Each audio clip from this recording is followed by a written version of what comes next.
సార్వత్రిక ఎన్నికల కౌంటింగ్ నేపథ్యంలో ఏపీలో పలు కార్డన్ సెర్చ్లు కొనసాగుతున్నాయి. పలు ప్రాంతాల్లో మాచర్ల, తిరుపతి, అనంతపురం, పల్నాడు ప్రదేశాల్లో స్పెషల్ ఫోకస్ పెట్టారు. అలాగే సమస్యాత్మక ప్రాంతాల్లో పోలీసుల నిఘా ఉంచారు. ఏపీ వ్యాప్తంగా 469 సమస్యాత్మక ప్రాంతాలను గుర్తించారు. పోలీసులు ముందస్తు చర్యలు చేపట్టగా గత 3 రోజులుగా 276 ప్రదేశాల్లో తనిఖీలు నిర్వహించారు. మరోవైపు బాణాసంచా ర్యాలీలపై అధికారులు నిషేధం విధించారు.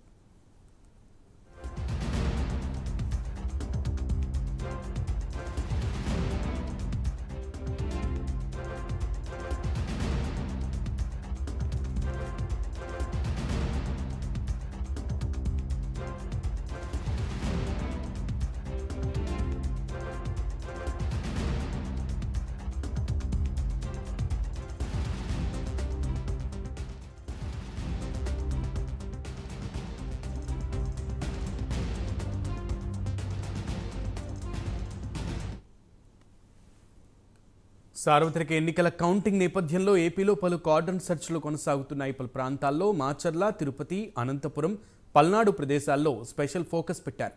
అలాగే సమస్యాత్మక ప్రాంతాల్లో పోలీసుల నిఘా ఉంచారు. ఏపీ వ్యాప్తంగా 469 సమస్యాత్మక ప్రాంతాలు గుర్తించారు. పోలీసులు ముందస్తు చర్యలు చేపట్టగా గత 3 రోజులుగా 276 ప్రదేశాల్లో తనిఖీలు నిర్వహించారు. మరోవైపు బాణాసంచా ర్యాలీలపై అధికారులు నిషేధం విధించారు.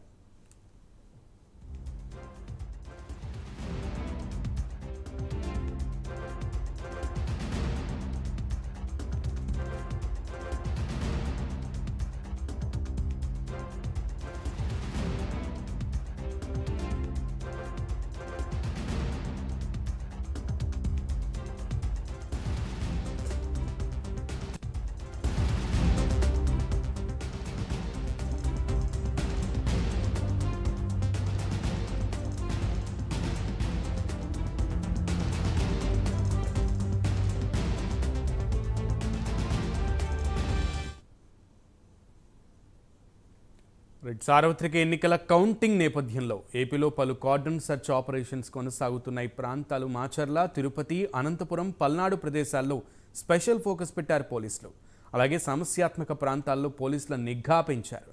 ఏపీ వ్యాప్తంగా 469 సమస్యాత్మక ప్రాంతాలను గుర్తించారు.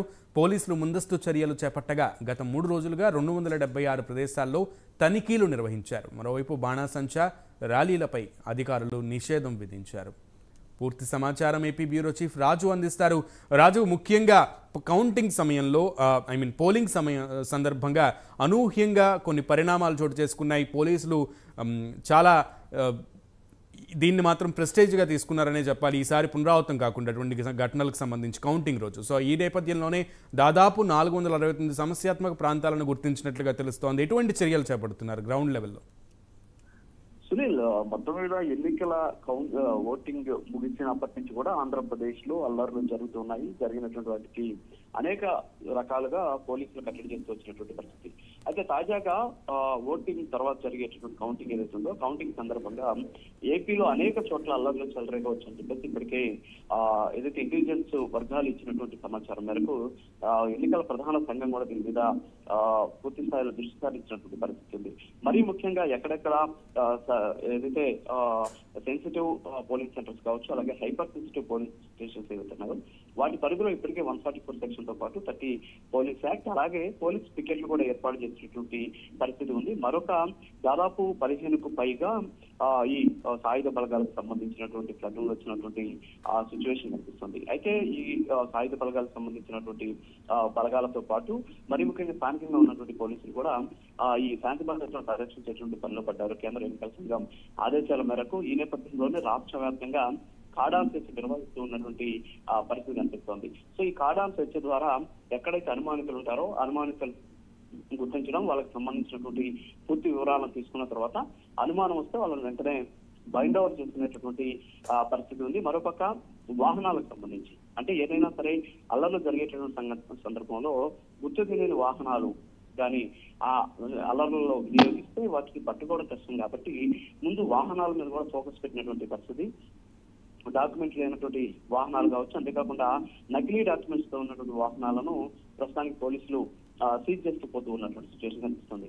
మరి ముఖ్యంగా మాచర్ల అలాగే అనంతపురం జిల్లాలో తాడిపత్రితో పాటు తిరుపతి జిల్లాలో ఉన్నటువంటి చంద్రగిరి, తిరుపతి ఈ 4 చోట్ల భారీ ఎత్తున పోలీసులు మోహరించడమే కాకుండా కవాతు నిర్వహించడం, అంతేకాకుండా ఫ్లాగ్ మార్చ్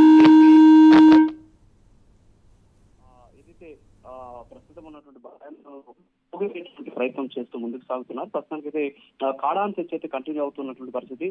జూన్ 4వ తేదీ కౌంటింగ్ తర్వాత అల్లర్లు జరిగేటటువంటి అవకాశం ఉన్నటువంటి ప్రాంతాలన్నింటినీ కూడా ఇప్పటికే పోలీసు బలగాలన్నీ కూడా జల్లెడ పడుతూ ఉన్నటువంటి సిచ్యువేషన్ అనిపిస్తుంది. Sunil. Right Raju, thank you.